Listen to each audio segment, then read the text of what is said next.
दोस्तों, मैं प्रभात श्रीवास्तव प्रभात physics forum में आपका बहुत बहुत स्वागत करता हूं। देखिएगा, अभी तक हम लोग पढ़ रहे थे फिजिक्स के बारे में, भौतिक विज्ञान के बारे में। हाई स्कूल की हम भौतिक को देखे थे, प्रकाश के बारे में पढ़े थे। आज से हमको पढ़ना है हाई स्कूल का केमिस्ट्री पढ़ेंगे। और ये जो हम पढ़ाने वाले हैं आज के दिन केमिस्ट्री, आज और कल 2-3 दिन चलेगा आपका लगातार। ये आपका हाई स्कूल फर्स्ट ईयर और इंटर तीनों में काम आने वाला है। तो आप जो तीनों क्लास के बच्चे दे सकते हैं। तो स्पेशल क्या है आपका 10th के बच्चे इसको देखते रहिएगा। देखिएगा, रसायन विज्ञान क्या होता है, सबसे पहले ये जानते हैं। रसायन विज्ञान विज्ञान की वह शाखा है जिसके अंतर्गत हम पदार्थ के गुण, संगठन और संरचना का अध्ययन करते हैं। क्या कहलाता है? रसायन विज्ञान कहलाता है। कोई पदार्थ है, लेते चीनी लेते हैं। चीनी क्या है? खाने, उसका गुण कैसा है? खाने में मीठा लगता है। और उसका संगठन कैसा है? आप जानते हैं इसका सूत्र क्या होता है। इसमें 12 कार्बन होते हैं, C12H22O11 होता है, 12 कार्बन के परमाणु हैं। और C12H22 हाइड्रोजन के कितने परमाणु हैं?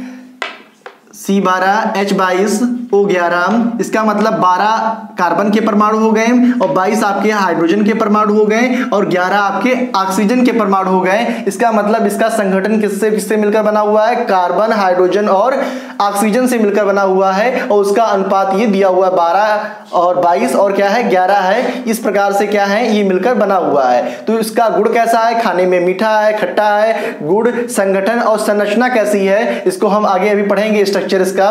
तो इसके गुण, संगठन और संरचना का जिसमें अध्ययन किया जाए उसे क्या कहते हैं? हम रसायन विज्ञान कहते हैं।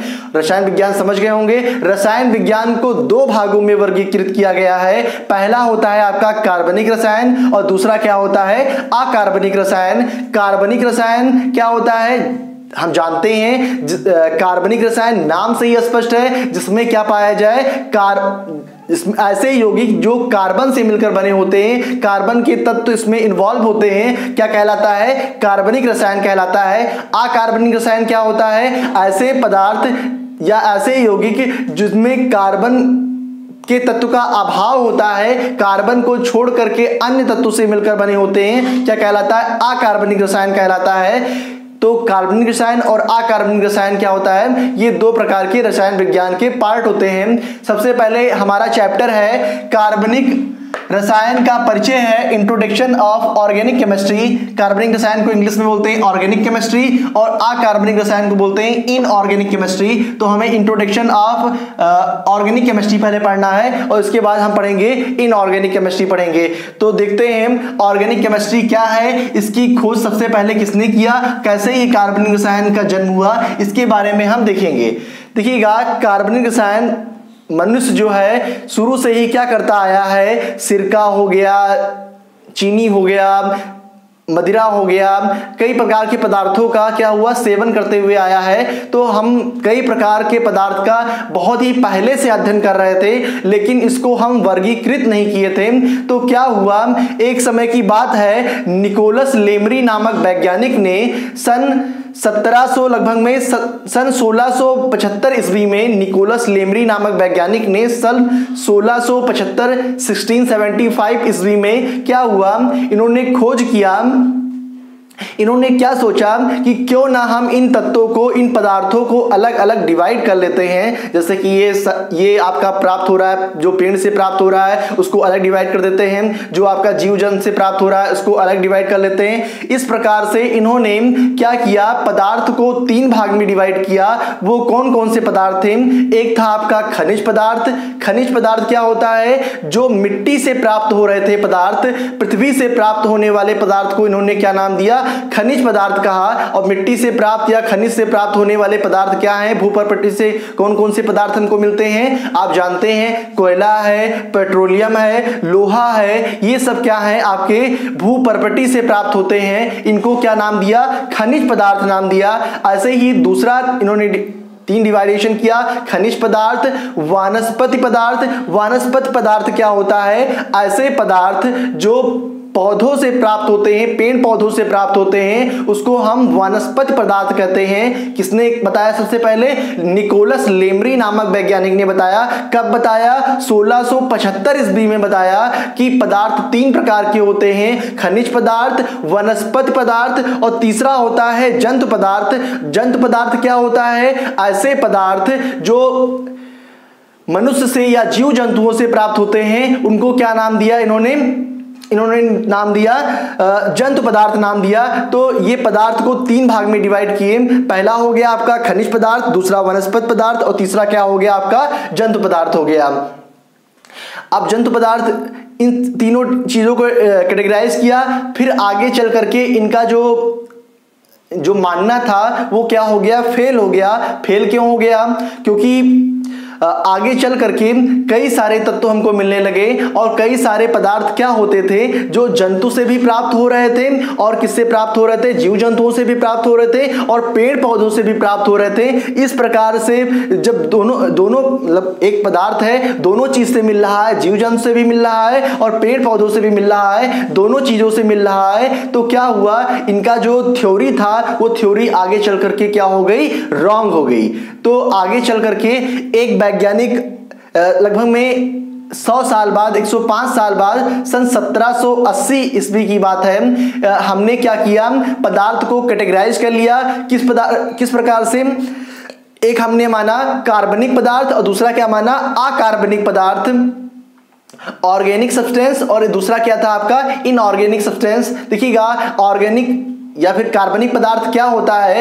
ऐसे पदार्थ, हमने क्या परिभाषा बनाया? ऐसे पदार्थ जो जीव जंतु से और वनस्पति से प्राप्त होते हैं उन्हें क्या बोलते हैं? कार्बनिक पदार्थ कहते हैं। और इनको क्या नाम दिया? कार्बनिक पदार्थ। और इसके अलावा जो तत्व प्राप्त होते हैं या पदार्थ प्राप्त होते हैं अन्य किन्हीं माध्यम से, खनिज पदार्थ के माध्यम से या अन्य किन्हीं माध्यम से प्राप्त होते हैं, उन्हें क्या बोलते हैं? अकार्बनिक पदार्थ इन्होंने नाम दिया 1780 में। फिर देखिएगा आगे चल करके क्या हुआ?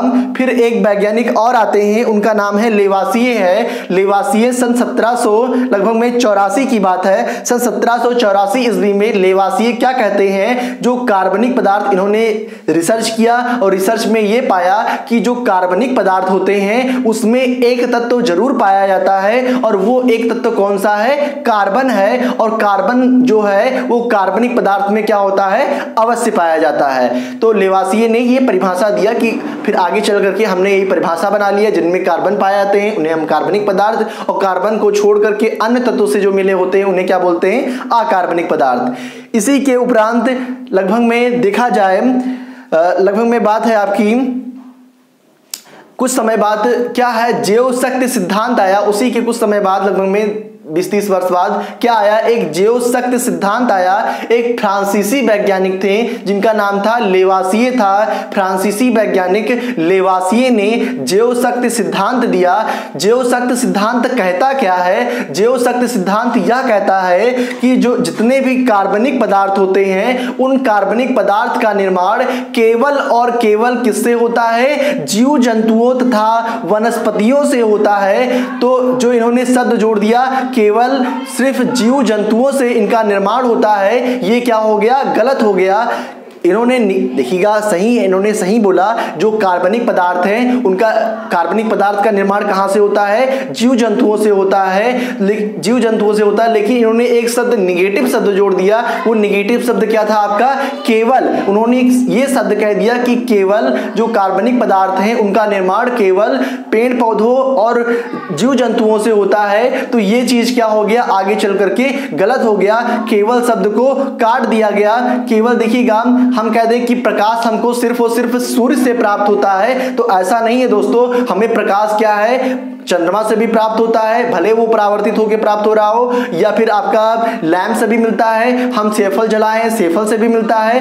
अन्य कई सारे माध्यम है प्रकाश प्राप्त होने के, हम सिर्फ केवल सूर्य से प्राप्त होता है। ये चीज गलत हो जाएगा। हाँ, ये चीज सत्य है, सूर्य से हमें प्रकाश प्राप्त होता है, लेकिन केवल शब्द जोड़ देंगे तो हम नकारात्मक शब्द इसको कहलाएगा। तो ये नकारात्मक शब्द हो गया। इन्होंने क्या कहा जैव शक्ति सिद्धांत में कि जो कार्बनिक पदार्थ हैं वो केवल जीव जंतुओं और मनुष्यों से प्राप्त होते हैं, ये चीज थ्योरी क्या हो गई, आगे चल करके रॉन्ग हो गई। देखिएगा आगे चल करके हुआ क्या, आगे चल करके एक वैज्ञानिक थे, जीवशक्ति सिद्धांत का अंत कैसे हुआ, एक वैज्ञानिक थे फ्रेडरिक ब्लोहर नामक वैज्ञानिक ने सन 1828 में एक बहुत ही बड़ा डिस्कवरी किया और विश्व में, आप कह सकते हैं विश्व में सबसे पहला बनने वाला जो यौगिक था वो क्या था, यूरिया था। और यूरिया को किसने प्राप्त किया, यूरिया को प्राप्त करने वाले वैज्ञानिक थे फ्रेडरिक होलर थे। और फ्रेडरिक होलर ने क्या किया, अमोनियम साइनेट लिया और अमोनियम साइनेट को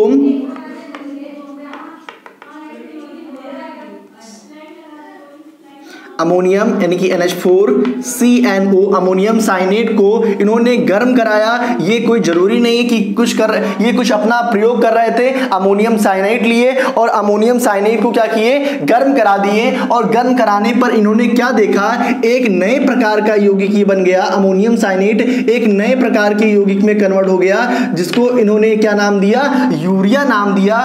ये क्या है, यूरिया है, ये क्या है, अमोनियम साइनेट है। देखिएगा यहाँ पे 2 नाइट्रोजन है, 1 और 2, यहाँ भी आपका 1 और 2 नाइट्रोजन है। ये C है, ये C हो गया, एक ऑक्सीजन यहाँ, एक ऑक्सीजन यहाँ, 4 हाइड्रोजन यहाँ है, तो 2 और 2 4 हाइड्रोजन यहाँ, यानी कि ये क्या है, बैलेंस है आपका इक्वेशन। और इसको क्या किया, अमोनियम साइनेट को गर्म कराया, यहाँ लिख देते हैं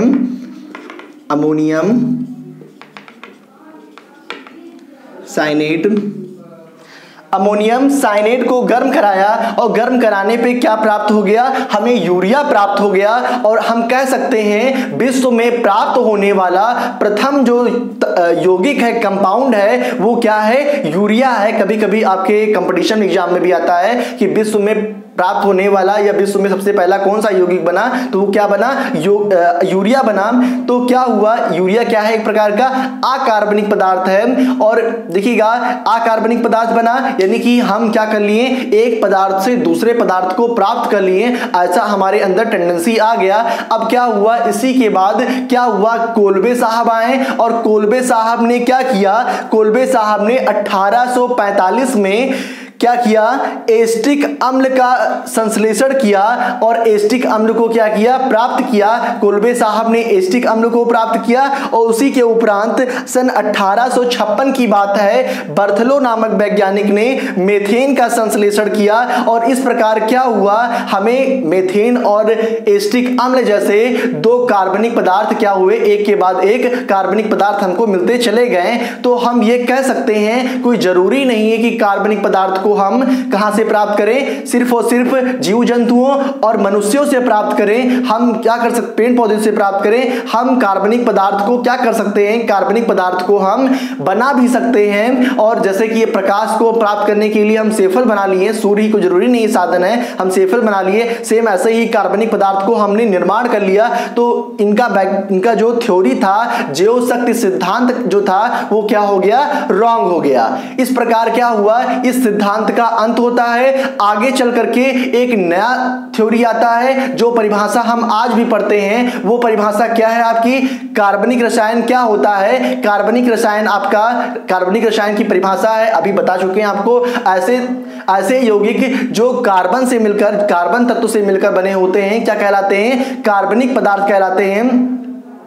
तथा कार्बन को छोड़ करके अन्य तत्वों से मिलकर बने होते हैं, उन्हें क्या बोलते हैं, अकार्बनिक रसायन कहते हैं। और ये परिभाषा हम आज भी पढ़ते हुए आ रहे हैं। तो देखिएगा कार्बनिक रसायन हो गया। अब कार्बनिक रसायन का गुण क्या होगा, आप इसकी डिफिनीशन बोल दिए हैं, उसको आप लिख सकते हैं। कार्बनिक रसायन का विशेषताएं क्या हैं, कार्बनिक रसायन की विशेषताएं हैं, डाल देते हैं हेडिंग, कार्बनिक रसायन की विशेषताएं। और विशेषताएं क्या क्या हैं देखते हैं हम।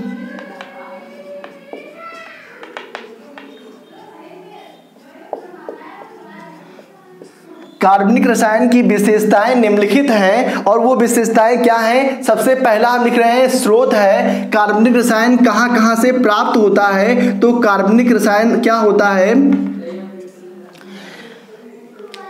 कार्बनिक रसायन की प्राप्ति कहां कहां से होती है, तो जीव जंतुओं से होती है। पेड़ पौधों से होती हैं और कहाँ से होती है, और आपकी पेट्रोलियम हो गया, खनिज पदार्थों से होती है, या फिर इसको हम बना सकते हैं। तो कार्बनिक रसायन जो होता है उसके स्रोत कई सारे हो गए। क्या हो गया? जीव जंतु, पेड़ पौधे, और क्या हो गया? कई सारे क्या हो गए? कार्बनिक रसायन के गुण हो गए। फिर देखिएगा अगला है आपका तत्वों की उपस्थिति। कार्बनिक रसायन में तत्वों की उपस्थिति जो है, तो इसमें कार्बनिक रसायन में तत्वों की उपस्थिति में आप कह सकते हैं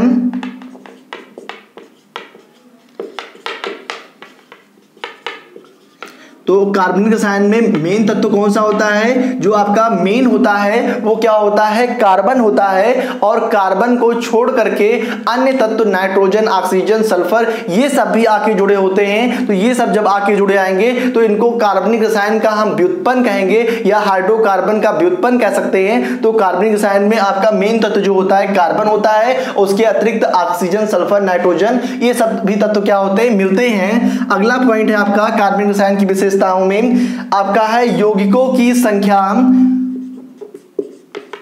कार्बनिक रसायन में यौगिकों की संख्या कितनी है? तो कार्बनिक रसायन में यौगिकों की संख्या देखिएगा, अभी तक जो हमें ज्ञात है उस ज्ञात तत्वों में हमें 20 लाख से भी अधिक तत्वों की हम क्या कर चुके हैं? खोज कर चुके हैं। 20 लाख से भी अधिक तत्वों को हम ज्ञात कर चुके हैं, जिसमें से 90% क्या है आपका? कार्बनिक यौगिकों का तत्व है। कार्बनिक रसायन से ही संबंधित तत्व हैं। तो आपके 90% में से लगभग में 20 लाख ज्ञात हैं, तो 18 लाख तत्व क्या हैं? कार्बनिक रसायन या कार्बनिक यौगिकों के ही क्या है? तत्व हैं। आपका अगला पॉइंट है, कह रहा है कार्बन में यौगिकों की विशिष्ट क्षमता।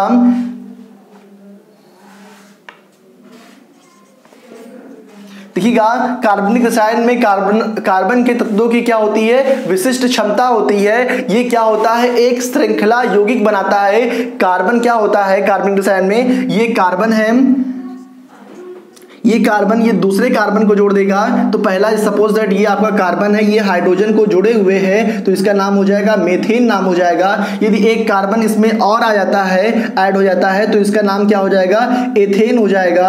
और ऐसे ही एक कार्बन इसमें और जुड़ जाता है, तो इसका नाम क्या हो जाएगा?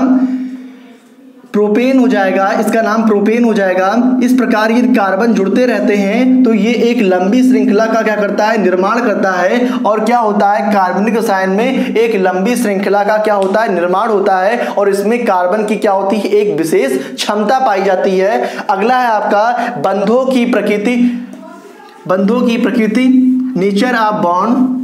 क्या होता है? कार्बनिक रसायन में जो कार्बन होता है, आप जानते हैं कार्बन की संयोजकता कितनी होती है?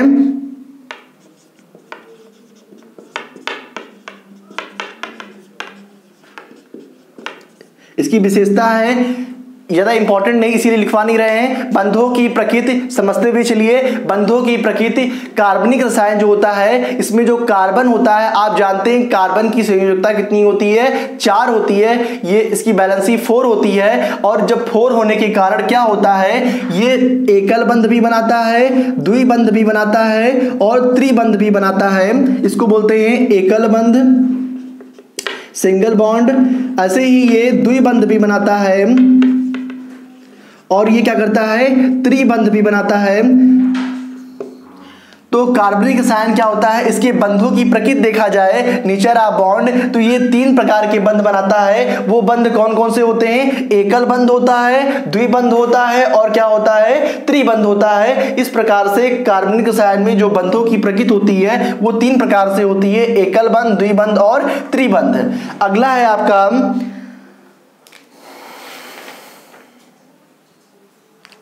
समावयवता। देख सकते हैं ABCD। क्या है आपका? समावयवता। समावयवता क्या होता है?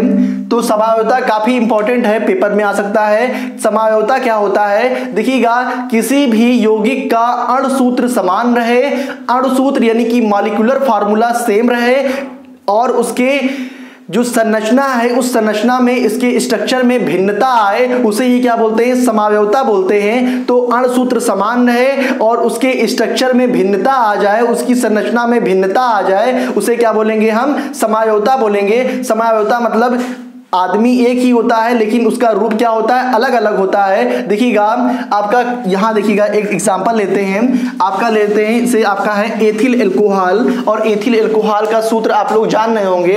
एथिल अल्कोहल का सूत्र होता है C2H5OH होता है, और एथिल अल्कोहल को आप क्या करते हैं, पीने में भी उपयोग करते हैं। बहुत लोग पीने का भी शौक रखते हैं इसको शराब भी बोलते हैं, वाइन भी बोलते हैं। और देखिएगा इसमें 2 C है और 1 O है, और इसमें क्या है, H है एक।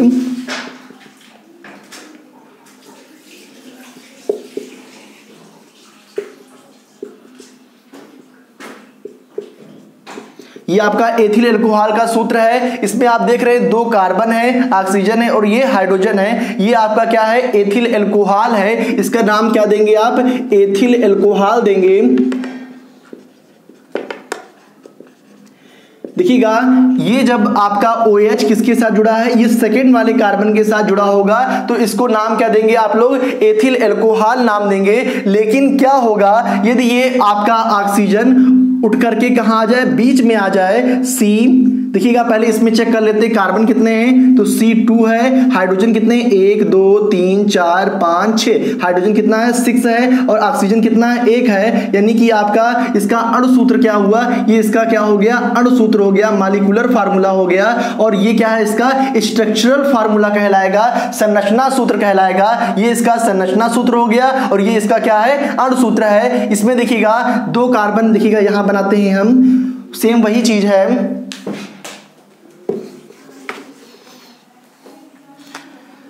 ये C हो गया, ये ऑक्सीजन हो गया, ये C हो गया। ऑक्सीजन की बैलेंसी 2 होती है, ये भी आप एक चीज पॉइंट नोट करिएगा। कार्बन की बैलेंसी 4 होती है, इसीलिए बॉन्ड भी कितने बनेंगे, 4 बनेंगे, बंध भी आपके 4 बनेंगे। ऑक्सीजन की बैलेंसी 2 होती है, इसीलिए बंध भी कितने बनेंगे, 2 बंधे बनेंगे, 2 बॉन्ड बनेगा, हमेशा याद रखिएगा। तो ये ऑक्सीजन हो गया 1 बंध और इसका 2 बंध। कार्बन की बैलेंसी 4 होती है, तो 4 बनाएंगे, 1 2 3 और 4। यहां देखेंगे ये कार्बन है, तो इसका 1 2 3 और 4 बंध, 4 बंध इसका कंप्लीट हो गया। ये 4 संयोजकताओं को दिखाता है। और बाकी के साथ क्या कर देंगे, हाइड्रोजन की बैलेंसी 1 होती है, इसीलिए इसका कितना हो जाएगा, 1 बंध हो जाएगा। और इस प्रकार क्या हो जाएगा, ये इसका निर्माण हो गया।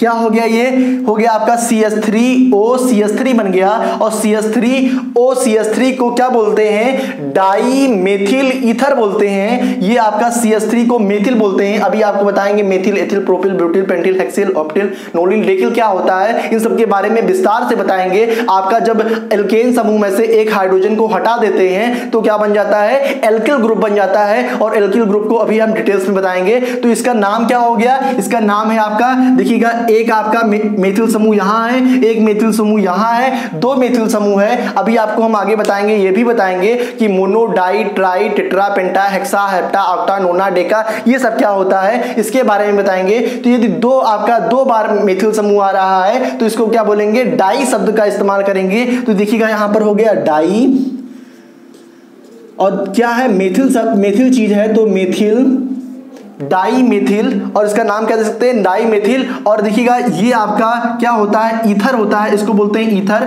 अभी IUPAC नियम बताएंगे, सारा आपको आ जाएगा। तो dimethyl ether, IUPAC name से आप सारे कंपाउंड का नाम पता कर सकते हैं। तो आप इस वीडियो को पूरा देखते रहिएगा, आगे जितना वीडियो बनाएंगे सारा वीडियो देखते हुए चलिएगा। तो इसका नाम क्या हो गया, डाई मेथिल ईथर। तो आप क्या देख रहे हैं, अणु सूत्र देखिएगा, यहाँ पे 2 कार्बन है, 1 और 2 कार्बन हो गया, 1 2 3 4 5 6 हाइड्रोजन हो गया, ऑक्सीजन 1 है, तो ऑक्सीजन 1 हो गया। तो अणु सूत्र क्या है, दोनों का अणु सूत्र समान है, मॉलिक्यूलर फार्मूला समान है, लेकिन संरचना सूत्र देखिएगा, इसका स्ट्रक्चरल फार्मूला इस तरह है। यहाँ पे 2 कार्बन के बाद यहाँ पे OH समूह जुड़ा हुआ था, इसीलिए नाम इसका हो गया एथिल अल्कोहल हो गया। इसको हम पीने में प्रयोग करते हैं। और यहाँ पे इसका नाम क्या हो गया, ईथर हो गया, डाई मेथिल ईथर हो गया।